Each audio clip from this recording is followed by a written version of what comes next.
ए नागिन, कोनो चाल न चली है, वरना फन कुचल देव तुहार।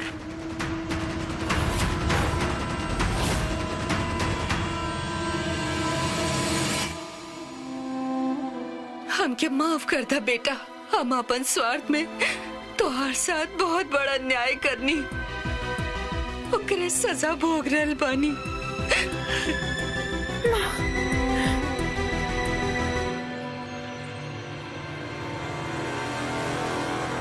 जय गंगा। ए, देख कारल बड़ तू दोनों खींच के लाओ बड़ो के इधर। तबले आर्ची के बता देता ही ए जकार आयता फैल गई है।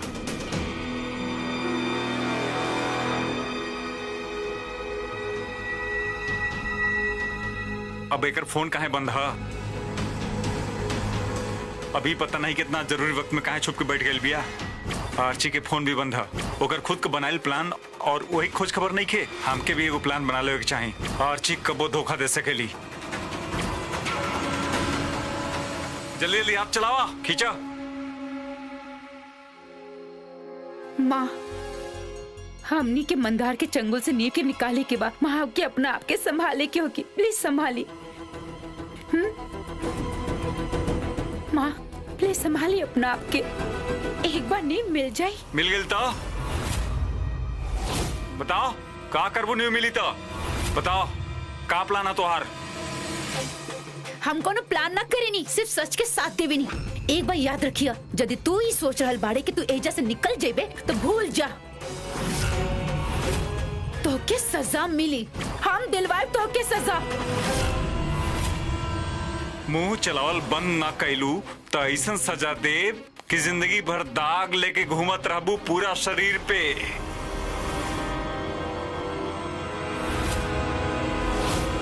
तोहार पिल्ला हमरा कब्जा में है और तब तक रही जबले हमरा मन के ना हो जाला।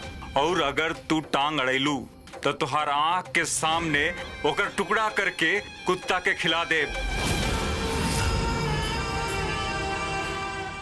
तू सच में राक्षस है। अरे क्यों बाप अपना लड़का खातिर ऐसा कैसे बोल सकेला?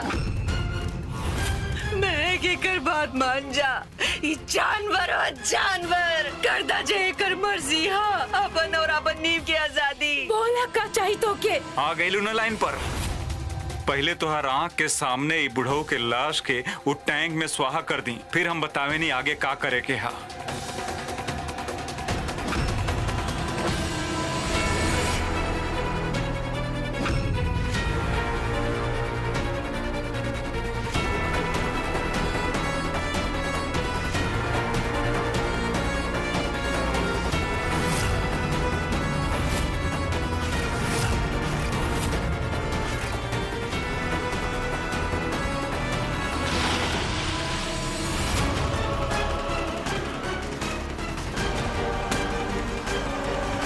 लो हो गई अंतिम संस्कार। निभा देनी अपने बेटा भैले का जिम्मेदारी। अब सुना, अब अगर अपन नींव वापस चाही तो वो करा जे हम कह रहल बानी। का करे के? कीमत चाही हमके नींव के आजादी के। कैसन कीमत? कीमत मतलब माल, रोकड़ा। वो 1 करोड़ तू लाके देबू हमके, और 1 करोड़ रुपया लेके हम हो जाए हमेशा खातिर फरार, समुद्र के रास्ते दुबई। फिर तू दिल से नींव के पाला, हमके कोनो फर्क ना पड़ेला। लेकिन हम 1 करोड़ रुपया कहाँ से लाए?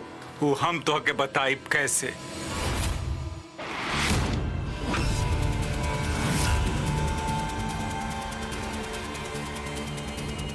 शौर्य,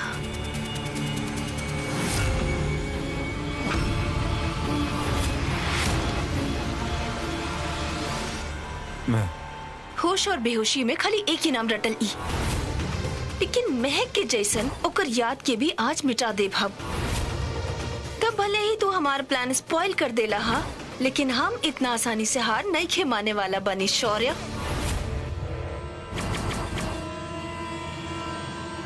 महक,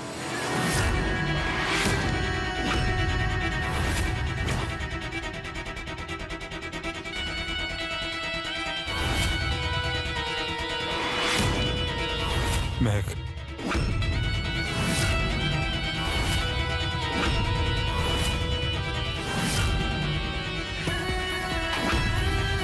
लव यू महक। महक मर गई होगी तोहर महक, ब्लडी महक। महक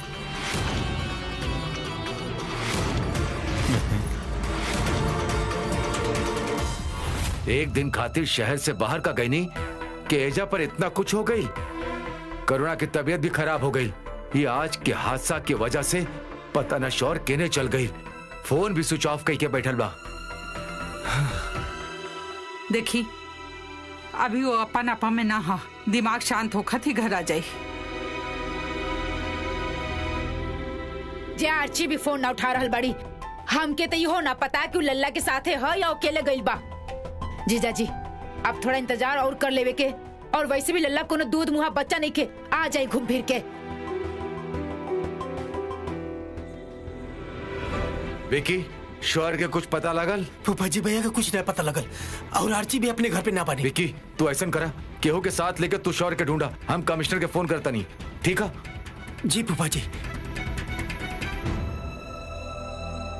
हमके ये आर्ची पर बिल्कुल भी भरोसा ना। चुप करा, नया राग शुरू मत करा, आयल समझ।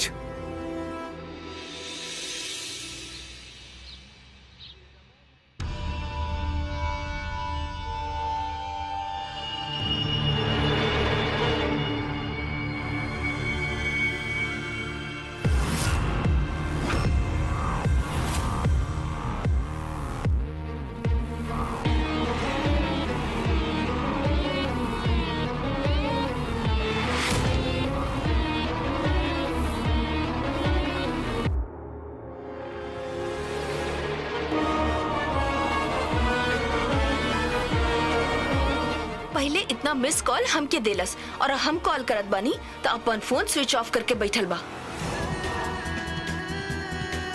अब आगे की गेम बहुत स्मार्टली खेले के पड़ी। इतना मुश्किल से हम महक के रास्ता से हटे नहीं हम। अब कोनो गड़बड़ ना होके के चाहिए।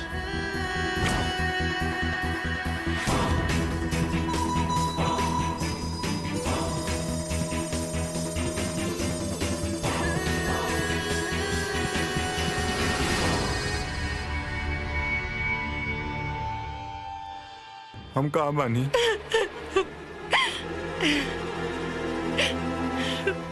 आर्ची का भेल तू रोहत कहाँ बाड़ू? आर्ची हम तो उससे पूछा था नहीं, रोहत कहाँ बाड़ू? हम यहाँ कैसे?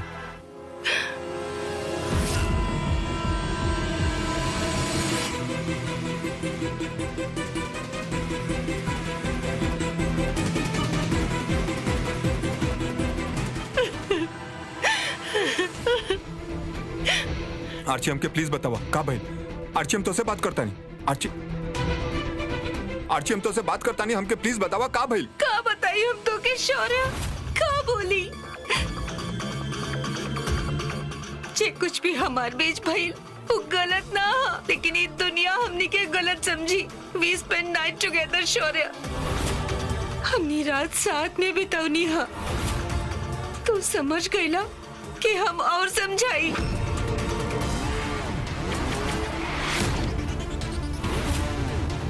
तू शराब के नशा में रहे शौर्य, और हम तोरा रोक ना पैनी। हमारी गलती रहे, दिस इज माई फॉल्ट शौर्य। लेकिन तू कोनो स्ट्रेस न लिया, जे कुछ भी भइल बा हमारे बीच में वो भूल जा शौर्य। हम जाने नहीं तू अपन जिंदगी में महक के सिवा केहू के देख भी ना सकेला, और तोहार दोस्ती के हम बहुत वैल्यू करेनी शौर्य। यही से जे कुछ भी भइल, ये वजह से हम अपन फ्रेंडशिप पर कोनो आँच ना आवे देव। I promise.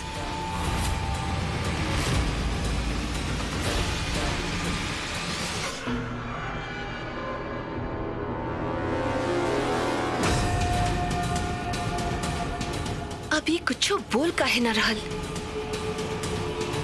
बोला शौर्य कि तू हमरा से शादी करबा। आर्ची हमके अबे कुछ समझ में नहीं आवत, हम अकेले रहल चाहते हैं।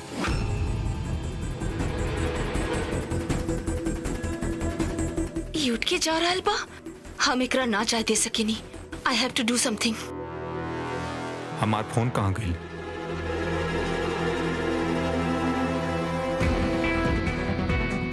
ओ शिट, विक्की के वॉइस मिस कॉल। आर्ची, हम जाता नहीं। रुका शौर्य, आंटी और विकी के हमके भी बहुत कॉल्स आयल रहे। हमके तोहार साथ आवे के चाहिए शौर्य। डोंट वरी, हम ऐसा कुछ ना कहब जेकरा से तोरा पर उंगली उठी। Archie, I am sorry. हम नहीं जाना, हमके कुछ याद नहीं के ये सब कैसे भाई। लेकिन ये सिर्फ तोहार गलती ना है शौर्य। V equally responsible. हम तोरा ना रोक पैनी only because I love you. कल रात जे भी भइल ओकरा भूल जा। नीचे गाड़ी में तार इंतजार करता नहीं, आ जाइए। जीवन भाई साहब, कांता बहन जी, आप लोग घर जाएं और आराम करें। फूड ट्रक खातिर प्लीज शौर्य के माफ कर दी, ओकर पूरा भरपाई हमनी लोग कर दे। भाई साहब, शौर्य के नाम पर ऐसन 10 ट्रक कुर्बान हो। हम तो सिर्फ ही चाहे नहीं कि वो बस वो सही सलामत वापस आ जाए और करना बहन जी की तबीयत ठीक हो जाए।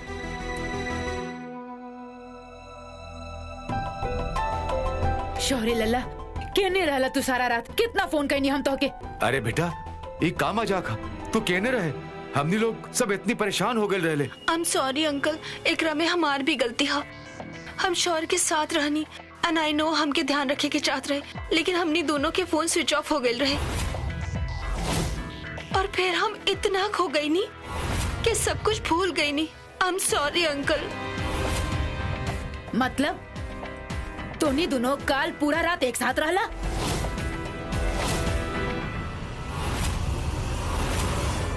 साहब,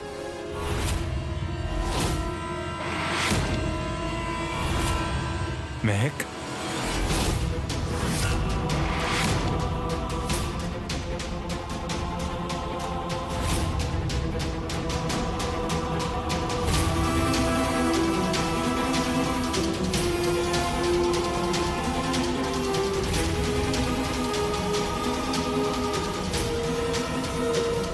महक, देखी आप फिर से शुरू हो गई नी। हम आपके कितना बार बोलनी है कि हम महक ना वंदना है। आपके पागलपन के चक्कर में पहले ही हमारा परिवार बहुत ही दुख देखलन और आज वह दुख के हर जाना लेवे आईनी है हम। मुआवजा।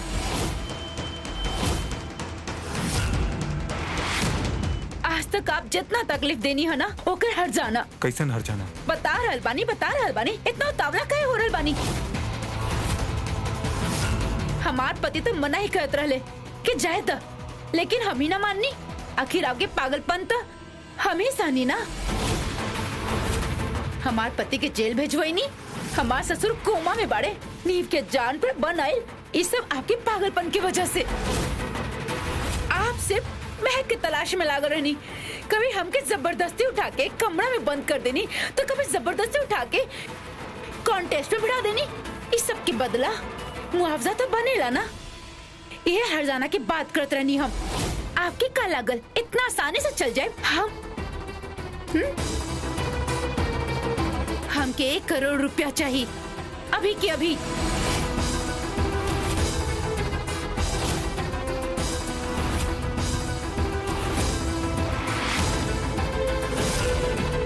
वरना हम न्यूज वाला के पास जाके बता दे आप जे भी जाती कहीं हमारे साथ है। चली जल्दी निकाली पैसा।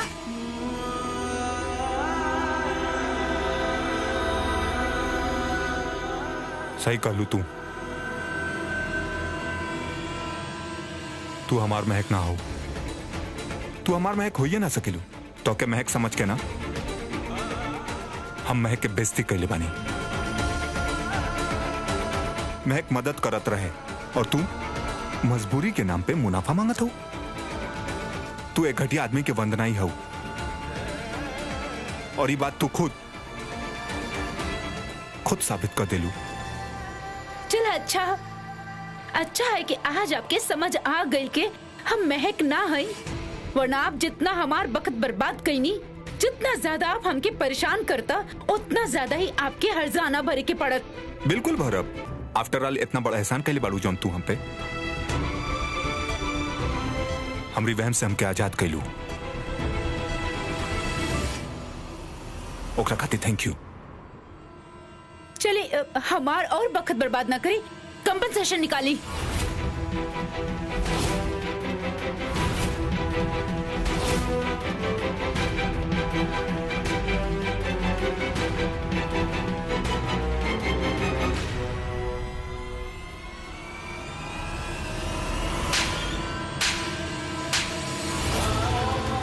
कांता,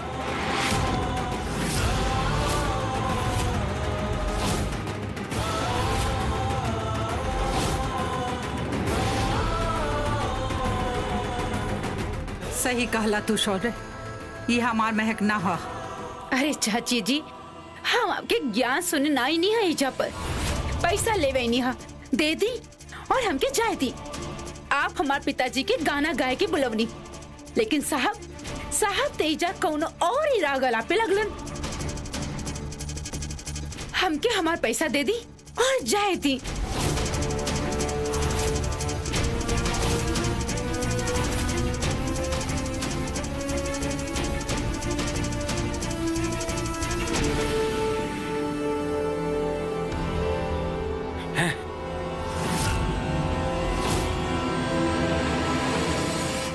शौर्य, ये लोग ब्लैकमेलर्स हैं, तोरा इनकर कोनो बात सुने की जरूरत नहीं खे। और तोहनी लोग चला निकला एहिजा से, कोनो पैसा ना मिली। ओ मैडम जी, काहे ना मिली पैसा? हाँ, एक बात ध्यान रहे, जितना मुंह खोलबू उतना ही खुद के मुसीबत में पैबू।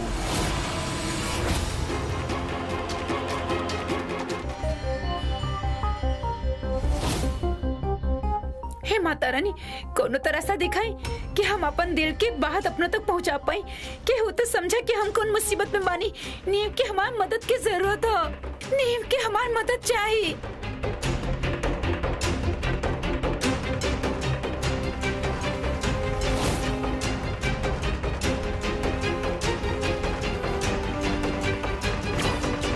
एक घर के नया गाड़ी में हम सब जाए आइसक्रीम खाए खातिर। चल भाई, माता रानी के नाम पर हमरा लाली के पेट में डीजल भर दे। देखी, पैसा जल्दी निकाली, और भी बहुत काम है हमके।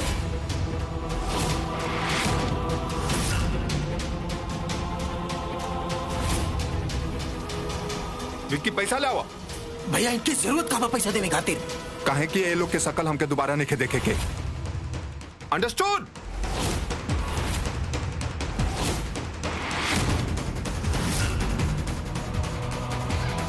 ये भइल ना बात, पैसा की तो इंतजार रहे।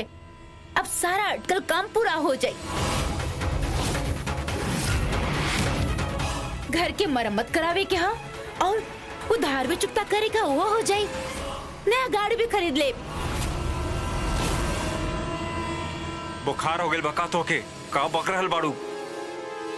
लाल कलर के कार खरीदब, पेट्रोल वाला ना, डीजल के, और ओकर नाम रखब लाली। और हर संडे परिवार वाला के साथ हम लाली पे बैठ के आइसक्रीम खाई भी जाए।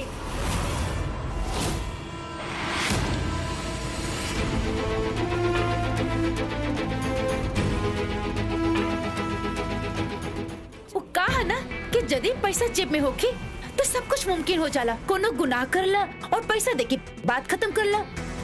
ये कहा कि कोनो मोहल्ला में बुलडोजर चलवा के और फिर सबके पैसा देके बात की खत्म कर ला।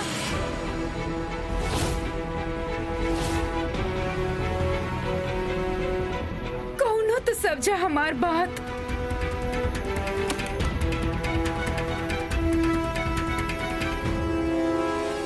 इला तार हर जाना, तू महक तका ओकरी पैर के धूल के बराबर भी नहीं खो। अच्छा भाई, वक्त रहते हमारा आंख खुल गई। सही लोग पे विश्वास करब, जैसे आर्ची जी हमारी दोस्ती खातिर इतना सैक्रिफाइस के लेबा, जेके हम तोरा खातिर मंटप में छोड़ आई नहीं। हम और ये गलती दोबारा ना करब। मासी, आज हम अपनी सारी गलती सुधारब। आप पंडित जी के बुलाई, हम आज और अब्बे शादी करब आर्ची से।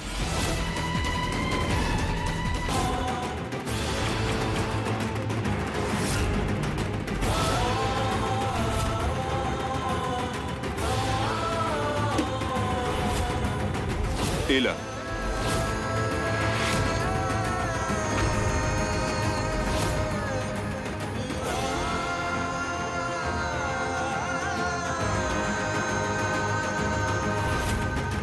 रखा अपन पैसा और दफा हो जाए से आइंदा तो लोग अपन शकल मत दिखैया।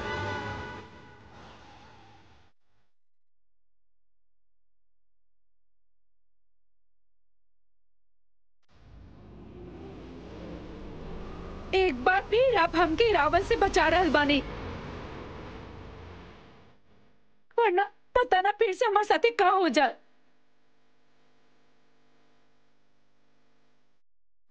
हमारा राम तो आप ही हो।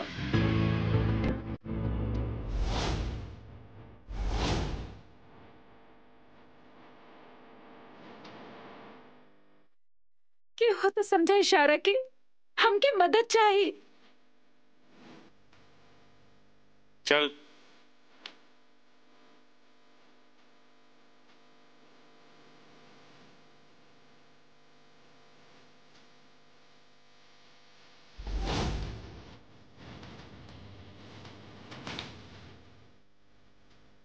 माता रानी कृपा करी हमारी बात शहर तक पहुंचा दी प्लीज।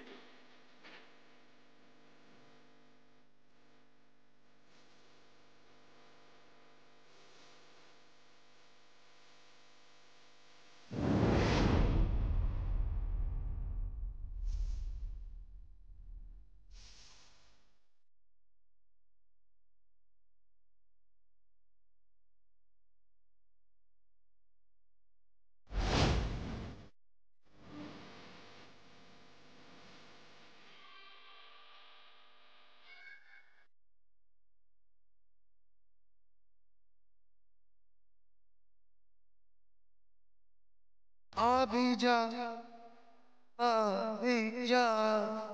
ऐ सुबह अभी जा।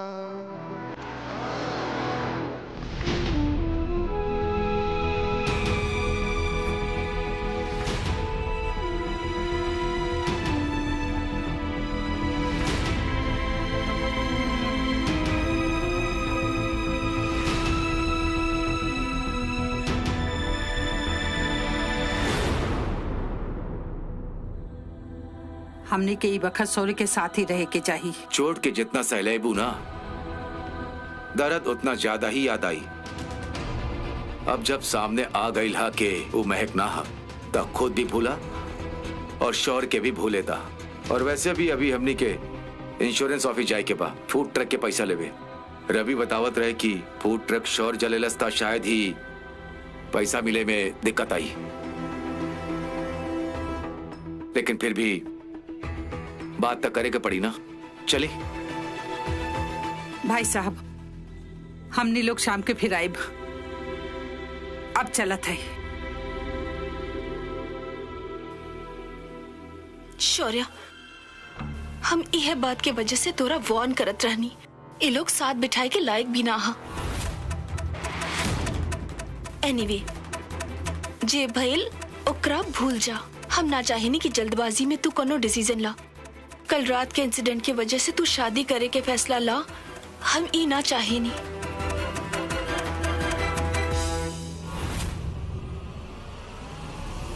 आर्ची, हम तोरी साथे और गलत ना करब। मासी, पंडित जी के बुलाई आज और यही वक्त शादी करब आर्ची से।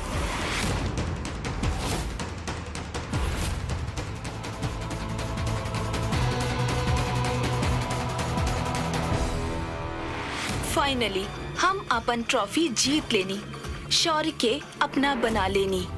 बन गई ने मिसेस आर्ची शौर्य खन्ना।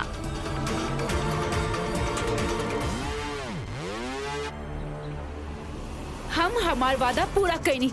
पैसा तभी मिली जब तू हमके नींव लौटाई बा। शरत रखे के हालत में नहीं को तू।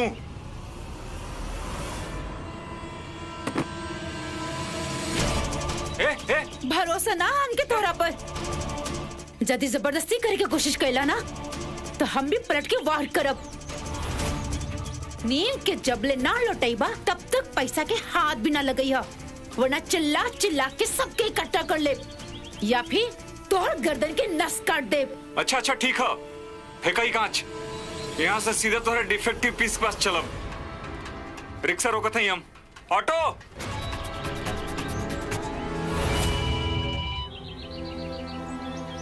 हाँ रवि बोलो ना। बस हम निकल ही रहल बानी 1 मिनट में। ना ना, शौर्य से पैसा लेवे के तो सवाल ही पैदा ना हो खेला, भले ही शौर्य से मिले या ना मिले। हाँ बस आ रहल बानी।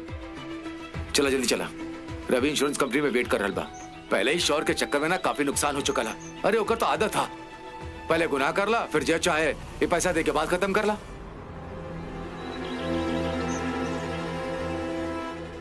जब पैसा जेब में हो खेला तो सब कुछ मुमकिन हो जाला। कौनो भी गुनाह कर ला और पैसा दे के बात खत्म कर ला। यूँ कही कि कौनो मोहल्ला में बुलडोजर चलवा के और फिर सबके पैसा दे के बात के खत्म कर ला। हाँ भाई। लाल कलर के कार खरीदे के, पेट्रोल वाला ना डीजल के, और ओकर नाम रखब लाली। हमार रहम तो आप ही बानी। का भाई बोलबू कुछ? हे माता रानी, ई का हो गई? ई बात पहले जहन में काहे ना आइल?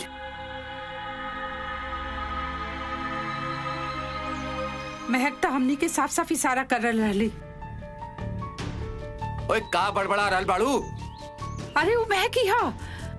हमके लागेला कि वो हमके बतावे के चाहत रहली। ओए फिर शुरू हो गई तू। हाँ, यदि वो महक खुबती तो का तमाशा करती, पैसा हटती? जरूर वो मंदार के डर से कैले होखी। मंदार जरूर नीव के कुछ कर देले बा। नीव खातिर बहुत ममता हा महक के। ई का बोलत जा रहल बाड़ू तू? अरे लाली, रामलीला, बुलडोजर सब तक कह दे ली। और कैसे समझात हमरा बच्ची? अरे वो हमनी से मदद मांगत रहली, हमनी के इशारे में समझावत रहली। अरे कुछ तो दिमाग लगावा।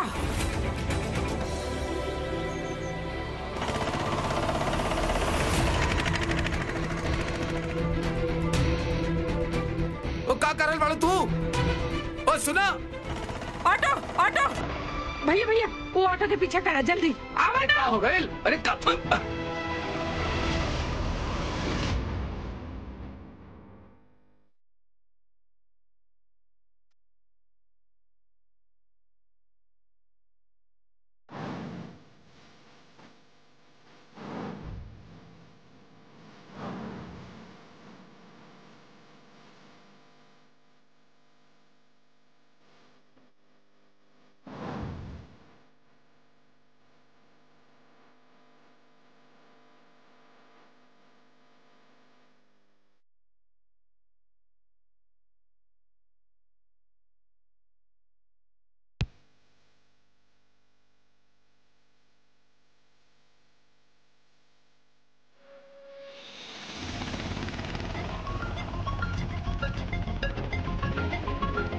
ए जल्दी चलाओ ना। जल्दी चला भैया, वो नजर से हटे के ना चाहिए।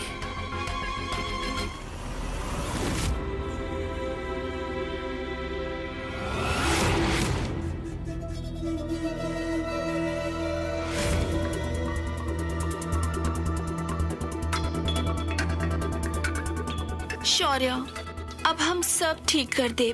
हमने खातिर एक परफेक्ट लाइफ क्रिएट करब, और अब तो हर चेहरा पर कब्बो सैडनेस ना आई।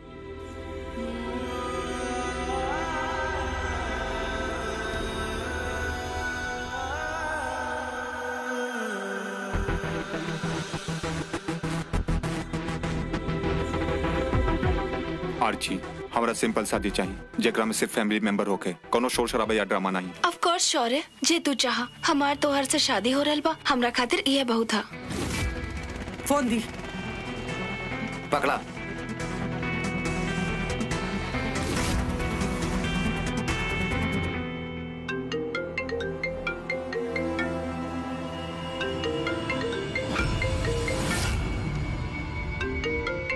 कोनो अननोन नंबर हा, हम देखे नहीं।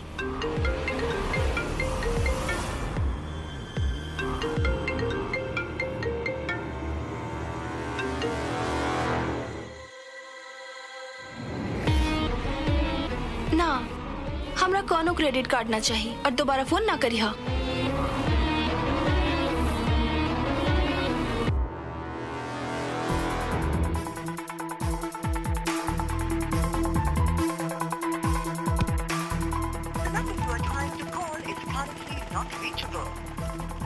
Switch off? पता ना केने है शौर्य।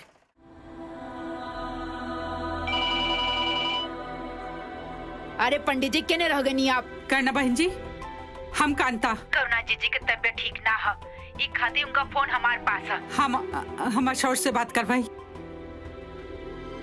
कांता बहन जी, शौर्य लल्ला फैसला कर चुकल बा। लेकिन महक, अब आप महक के बात काहे करल बानी? जय जाए रहली वंदना रहली, हमने की महक ना। बहन जी इतना सब हो गई, अभी भी आप ना समझनी। हमने की महक मर चुकल बाड़ी और इस सच अब ना बदले वाला। यही से हमने के अब शौर्य लल्ला के परेशान ना करे के हो, बल्कि एक नया जिंदगी की शुरुआत करे में ओकर मदद करे के हो। मासी, आप प्लीज 1 मिनट आओ यहाँ पर। कांता जी कुछ काम हो, हम बाद में फोन करत हई। तोरा यकीन है कांता, तू सही करत बाड़ू। जितना यकीन हमके माता रानी पर है, उतना ही यकीन है कि वो महक है।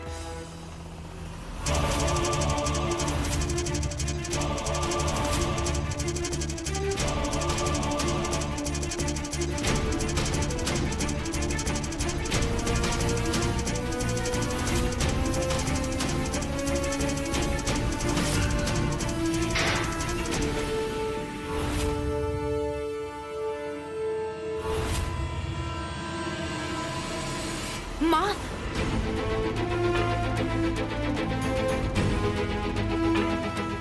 माँ, माँ, तुहार सारा मुराद पूरा हो गए, अब पैसा भी हम तोहरा दे दे। केने हनी? हाँ हाँ, चिल्ला मत। एजे बाबू,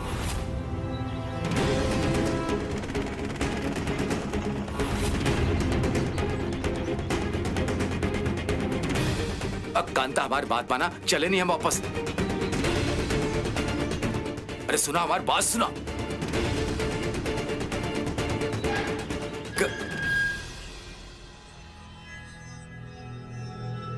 कांता, का चोर चक्का वाला हरकत कर रहल बाड़ू। हम बोल रहल बानी, हमने लोग फंस जाए, चल वापस चली। अरे सुना, देखा अच्छा ना लागेला केहू के घर में ऐसे घुसल, खाम का हमने के लेवे के देवे पड़ जाई। आप चुप कर। जब हम बोल रहल बानी कि वो महक है, समझ में ना रहल बा? सुना था।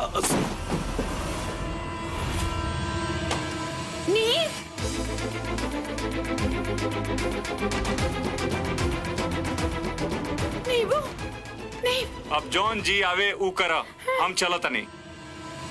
जय गंगा मैया। माँ पानी। हाँ, हाँ। माँ,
इला। नीबू, नीबू अब ठीक है? हे गंगा मैया, तोहर लाख लाख शुक्र है, हमार नींव सही सलामत है। बेटा, एकरा से पहले कि कोनो और मुसीबत आई, तू घर जा। हम आप लोग के छोड़ के कहीं न जाए और ना ही मंदार के एजा से जाए देव। माँ आप नींव के संभाली, हम आवत ही।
अरे विकी लाला, अपन शौर्य भैया के बुला के ले आवा, मुहूर्त के समय निकल जा रहल बा।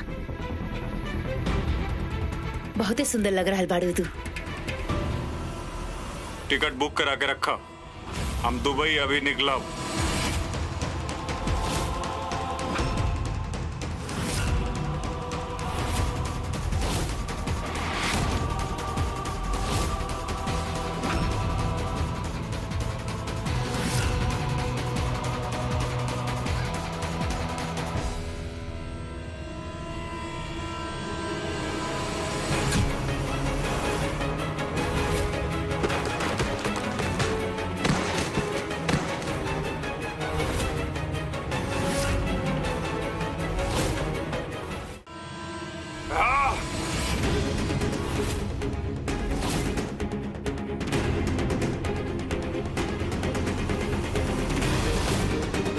अरे अंदर तक केहू ना हा। गइल कहाँ?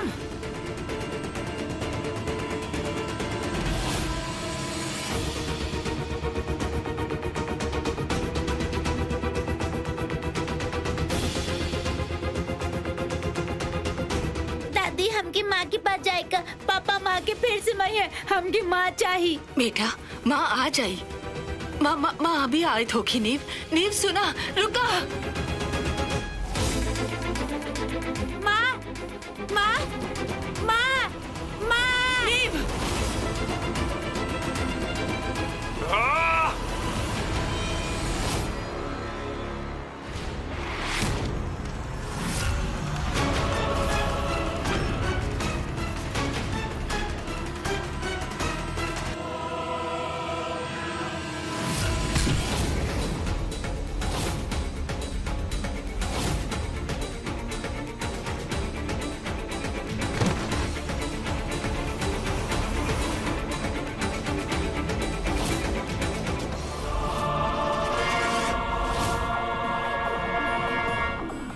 बोले रहनी ना, हमरे रास्ता में ना आइया।